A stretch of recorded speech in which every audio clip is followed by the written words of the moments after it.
Happy Tuesday, everyone. We're going to be doing a trade recap of the trade that I took today on NQ. It was a long trade in the morning. I'm up $166 on the day.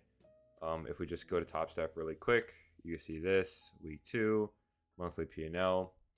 And then overall, I'm up $1,000 on the Express Funded. And I have 2 more $150 days which are required before I can take out my first payout. And then these are just some stats: good win rate, trade count, P&L, net daily, best trade, worst trade, average winning trade, etc., etc. And how it's overall increasing. Today, I usually aim for 300 to 400 return. I was only able to get 166, which is my base risk. But that's because I got stopped out at break even when I took out some trades already. So let's just hop into the charts on here. I don't really use Top Step X as my main charting platform. But overall, the trading idea comes from this. We're inside of a 1-minute civvy. I use a consequent encouragement as my entry with my stop loss at the swing low over here. And then I move my trade to break even. First TP is here, and then another TP is above that. All of this trade idea comes from my Sunday analysis, where I filmed a video and I was overall bullish. So quickly, let's hop onto the charts. So over here, I already have outlined this inside candle that I was paying attention to. That inside candle overall tells me where is the strength in the market. So overall, I'm already bullish because of this breaker block and this 1-day order block that is being used and was used in the middle of December to send price action higher. We have this explosion higher once again from an inside candle. And then now we can see how we're trading back into this price level right here. And once again, what ICT says is that when we do trade back into an order block that was already used over here, we can expect an explosion higher. So in my Sunday analysis, I'm overall bullish and want to see this explosion higher towards these relative equal highs, as well as buy side liquidity over there.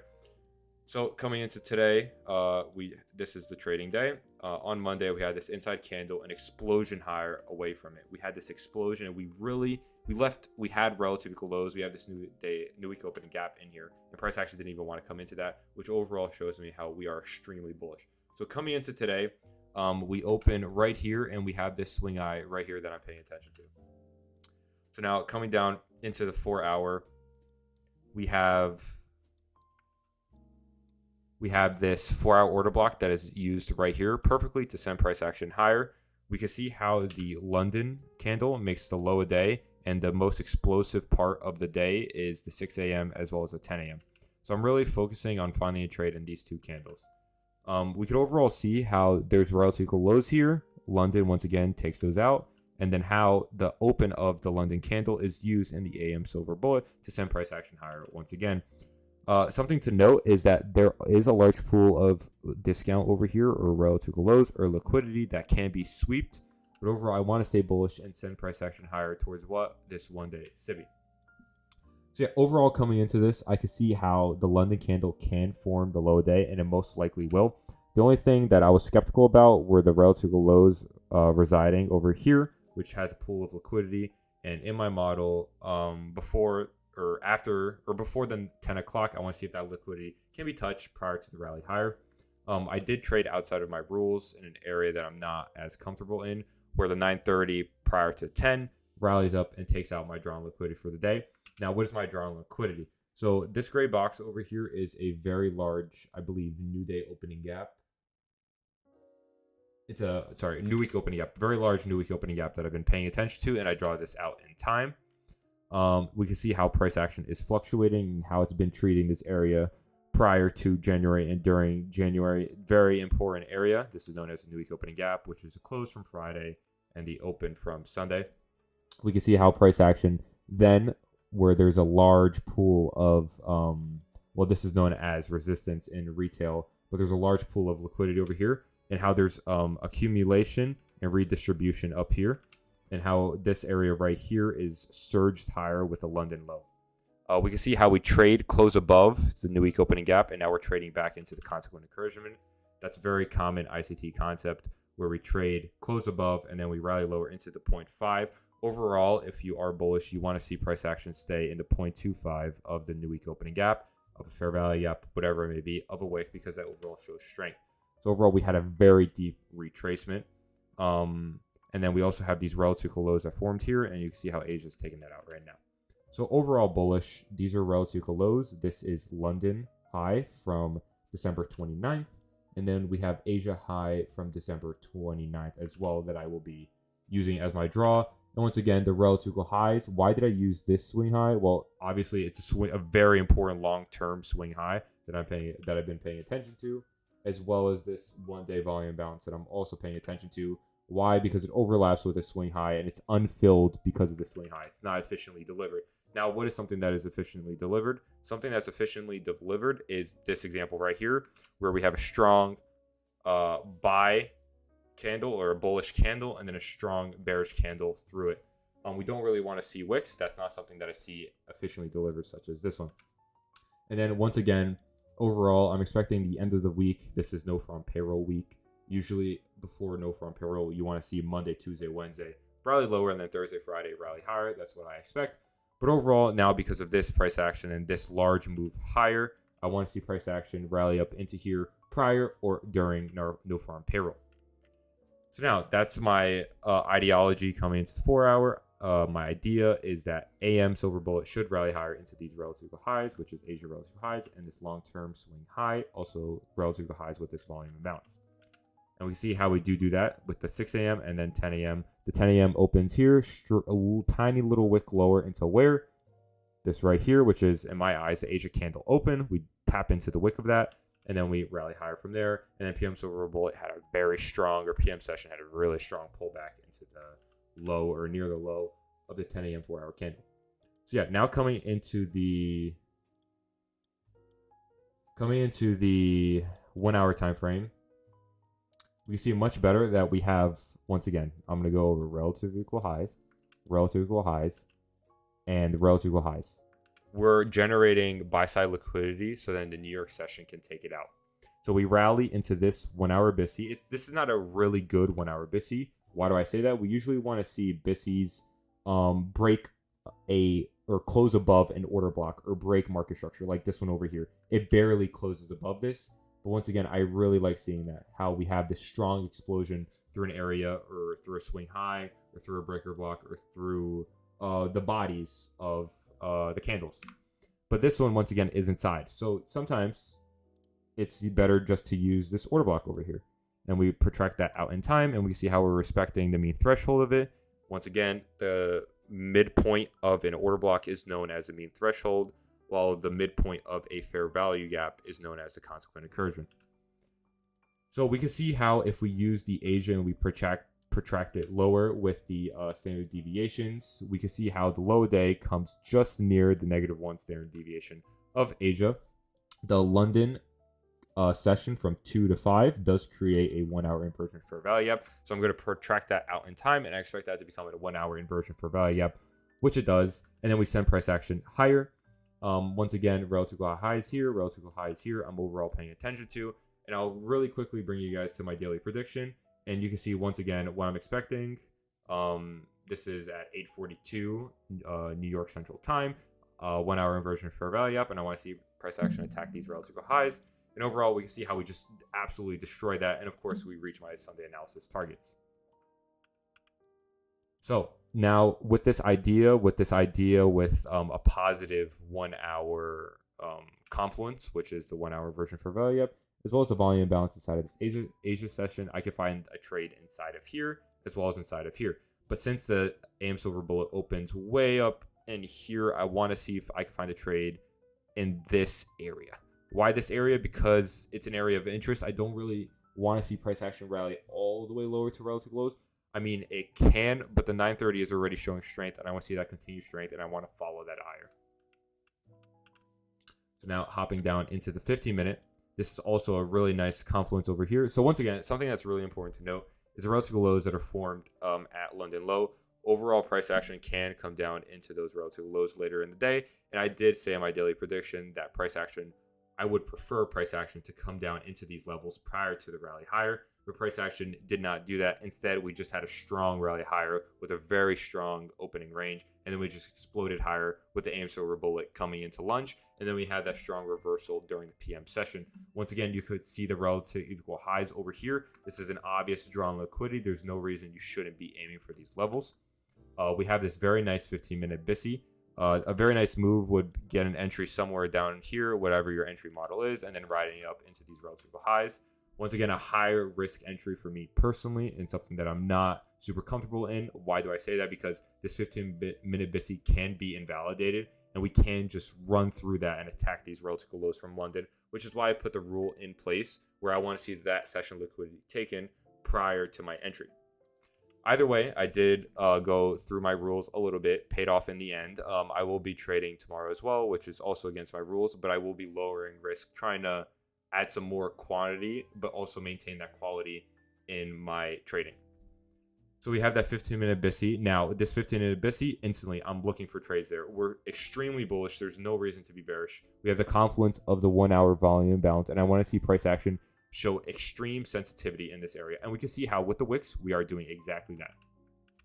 So then I come into the 5-minute and I see if there's anything else I like. Are we forming fair value gaps? We are forming fair value gaps in this rally higher. They're not big, but they are forming. And we can see overall we're attacking that higher day in relative highs. So now all the butter, everything comes together to make a toast. The butter, the bread, and now we have the toast. We have this first presented fair value gap, which is a 930 over here. And then we also had, I think, 815 news, and we can see how the fair value gaps are just amazingly respecting that. We do have a SMT, which is always something you really want to see. What does this tell me? So let me just show you what an SMT really is. So if you see this, I think it even does it with, no, it doesn't. Okay, so we have the 8 o'clock right here. Let's just use this 8 o'clock swing low. You could also use this one. So you draw this out in time.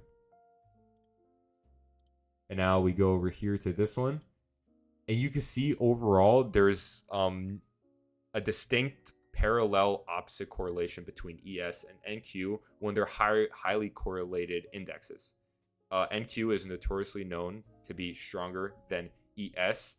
But still, whenever you see these correlations, overall, it tells you that whatever idea or bias you already have set in your head, this cements it. ICT says that you cannot form a trade solely on this, but if this does appear in your charting and analysis, that overall adds another layer of confluence, another layer of confidence in why your trade can pan out and be profitable.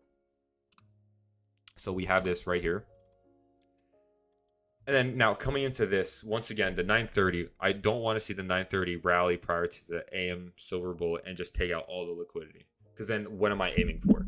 Well, overall, because of how strong these relative equal highs are, I was really okay because the overnight session wasn't as strong. Usually whenever I see the 930 rally higher and then I don't trade for the rest of the day is when the Asia and London session already were extremely volatile. They have large candles. And relative to these candles, these are extremely smaller. They're smaller. So overall, when I'm coming into New York session, I'm looking at this and I'm like, okay, we still have a large drawn liquidity above us. Just because we took out Asia relative highs and the high day doesn't mean I shouldn't aim for these price levels still, because overall this is an old swing high and this is existing liquidity that's been there for weeks and months, and this was just generated overnight. So when I'm coming into this, I'm like, okay, should I really not trade this? Because this isn't necessarily against my rules. My rules is that whenever 930 takes out my drawn liquidity, but also we have a drawn liquidity above that, and this is generated over a large time span. So yeah, in the 1 minute, we have what I'm looking for is a 1 minute AM silver bullet model. That's all I'm looking for, and it's given to us here very cleanly. So we have this strong rally lower. We have this turtle soup. Let me find the sweet. This turtle soup right here. What does that create? It's a swing low coupled with a fair value gap, and this is a 1 minute SIBI. I want to see this become a what? 1 minute inversion fair value gap.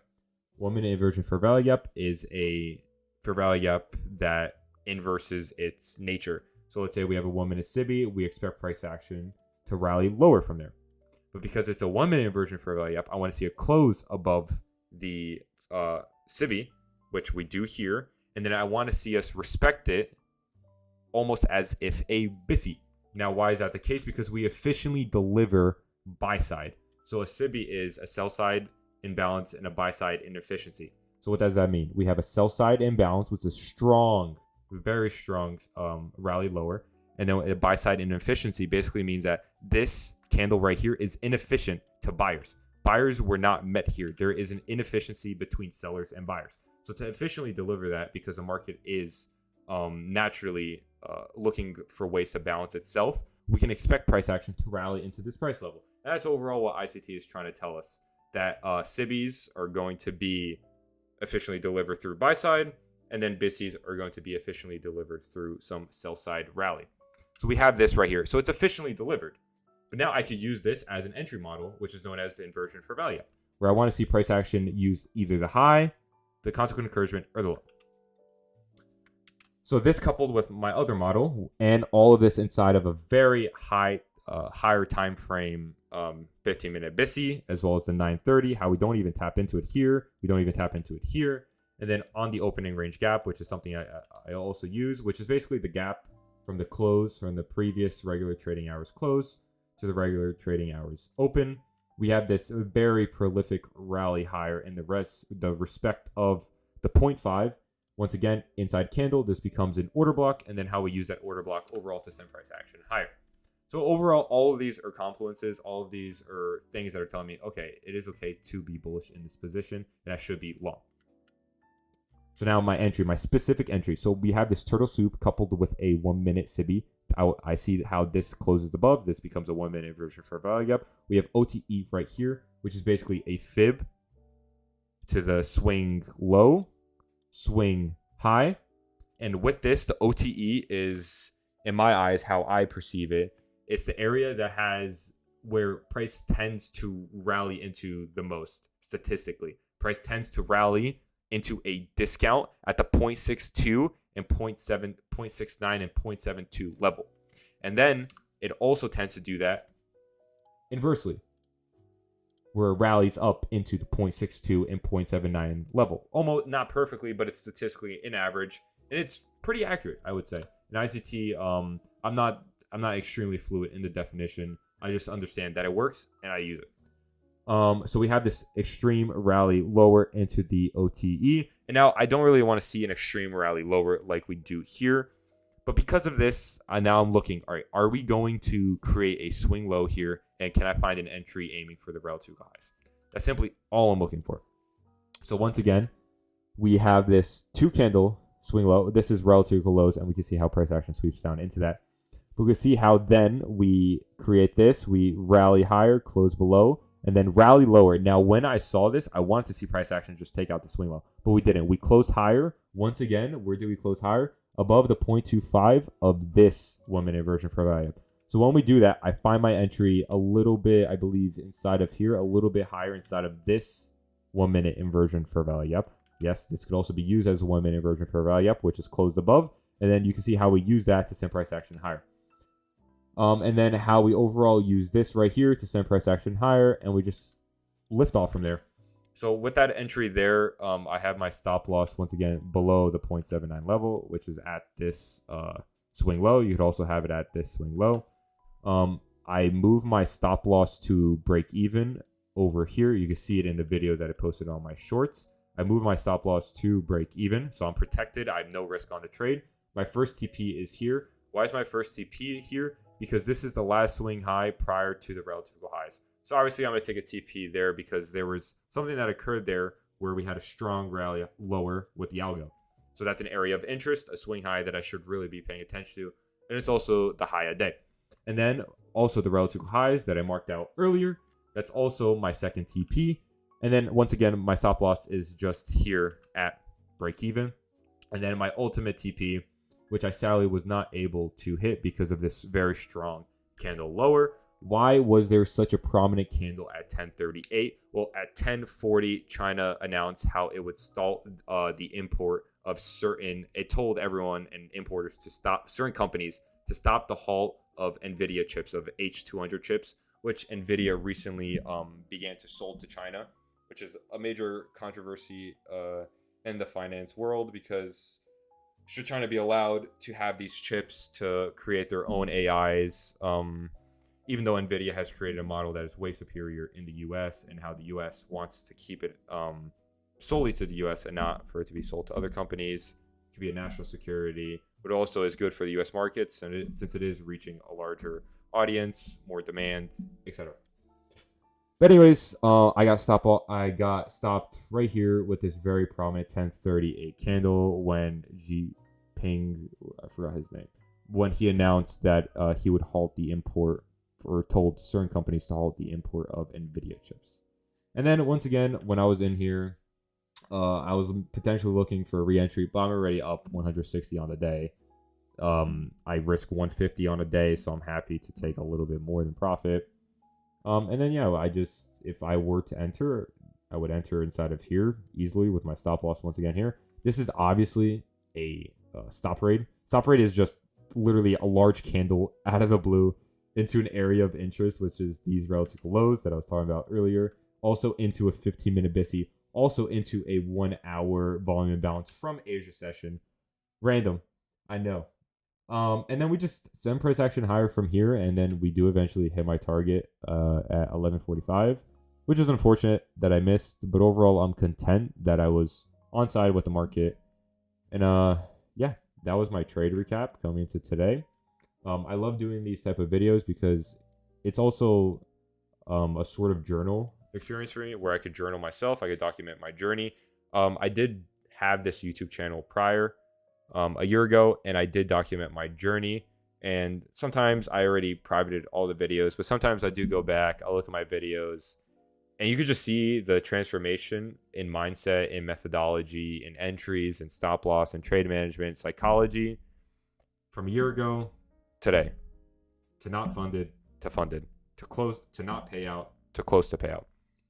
And overall, you could just see the transformation. And maybe one day I'll put those videos back up so you guys can see the difference once I have a larger crowd. But yeah, this was the trade that I took. I'm very happy with it. I will be trading tomorrow, so hopefully another trade recap can come out. I will post some of my losses. I will not post all of my losses. Simply not because I don't want to be transparent. Simply because I treat this as a journal, a YouTube channel where I'm going to journal my trades. And a very important thing is not to journal it's to journal your losses to show accountability, but also not to journal your losses and then reminisce in them, and to always look back at them and then just watch those videos over and over, and then just say like, oh, I shouldn't have done that. How could I do that? I'm such an idiot, and things like that. That's never a positive mindset. And overall, to avoid that, to counteract that, because I did have that mindset of comparing myself to others, to looking at my videos and like, oh my god, minus 270, and putting those in big bold letters in the thumbnail definitely did not help the psychology. So overall, I think it's beneficial, and I understand why some people, since I am still a developing trader, I'm not a profitable or consistent day trader in my eyes yet. I will be that after a couple payouts. But just understanding that I still am a developing trader, that I shouldn't have pressure to post all my losses. I hope that at a certain time I do have the mental solitude as well as mental capital to do that, and I will aim to do that. I just want to be I just want to preserve my mental capital and not just, yeah, that's basically it. So yeah, this was a trade recap. I hope you guys enjoyed it. I rambled a little bit at the end, but yeah, hope you guys have a good night. I'll talk to you guys tomorrow. Happy trading, and I'll see you guys later. See ya.